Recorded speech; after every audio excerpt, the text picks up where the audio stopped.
Üdvözöllek! Szatmári Nóra vagyok, az ezoterikus kalendárium szerzője.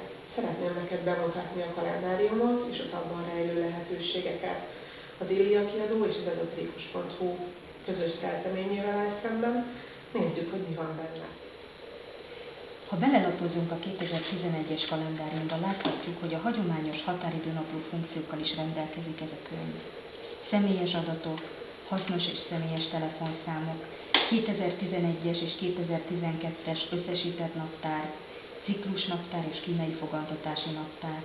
Az első minden nő életében fontos, a második babát tervezőknek segít abban, hogy fiú vagy lány lesz-e a megfoganó gyermek egy adott időszakban. Ikontáblázat a holdnaptárhoz, mely irányt mutat abban, hogy bizonyos napokon mely tevékenységekhez kedvez a holdállás, és melyeknek nem. Ha egy picit tovább lapozunk, és megtekintünk egy konkrét napot, láthatjuk, hogy a lap oldalán pontos kép mutatja a hold aznapi állását, alatta pedig az aktuális holdjegyet. Azokon a napokon, amikor holdjegyváltás van, két asztrológiai ikon látható, köztük a pontos váltóidővel. Ezen ikonok alatt pedig az ikontáblázatban is fellelhető ábrák mutatják az aznapi testeknél lesznek segítségére annak, aki bizonytalan születési jegyét illetően. Melyik napot mely bolygó uralja? Ez a leírás szintén minden nap visszaköszön egy ikonnal, utat mutatva abban, milyen hatások érvényesülnek bizonyos napokon. 8 különleges bűvájt is tartalmaz a kalendáriumunk, melyeket felhasználva biztos, hogy könnyebben és sikeresebben éred el céljaidat. A bűvályok alkalmazási idejét folyamatosan jelöljük a naptárban. Minden hónap elején találsz egy számmisztikai és egy feng shui naptárat. Mindkettő használatához találsz pontos leírást a kalendárium bevezetőjében. Különleges kristályharmonizációnk egyedi, eddig még sosem publikált információkat tartalmaz. Rövid leírásunkban összehangoltuk a 2011-es év energiáit a kristályok erejével, s figyelmedbe ajánlunk 12 olyan követ, mely könnyen beszerezhető és a pénztárcát is kíméli. Ezen apró csodák például marokkő vagy karkötő formájában segíthetnek a nehezebb napokat átvészelni, energiával feltölteni, harmonikusabbá tenni gondolataidat.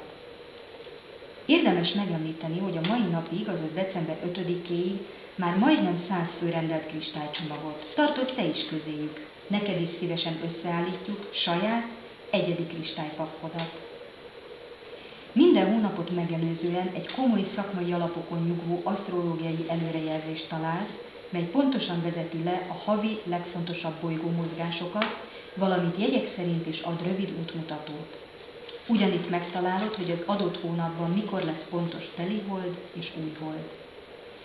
Szintén minden hónapot megelőzően havi babonákat, hagyományokat és időjóslásokat gyűjtöttünk össze olvasóinknak.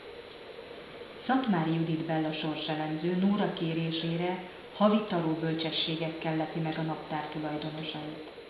Lapozzunk bele a naptárba, mit találunk egy-egy napon.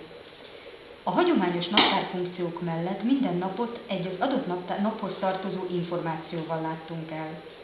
A naptári lap oldalán a már említett holdnaptárhoz kapcsolódó információkat lelhetett fel. A lap alján pedig napi üzeneteket találsz, melyek a legkülönfélébb ezoterikus gondolatokat tartalmazzák. Vannak köztük életmódtippek, angyali üzenetek, taró és cigánykártya jóslatok, lelki letisztulásokat segítő információk. A lap alján pedig a bűválykodáshoz kapcsolódó információkat találod meg. Ahogy haladunk előre, rálelünk az 5 oldalas, sehol máshol nem publikált kínai asztrológiai előrejelzésekre, melyek a bíbor csillag asztrológia segítségével készültek. A kalendárium végén találod meg a kedvezménykuponokat, és néhány oldalt, ahová saját jegyzeteidet írhatod le. Ha már naptártulajdonos vagy, illetve leszel, téged is várunk 2011. január 1-én a www.ezanaptár.hu oldalon.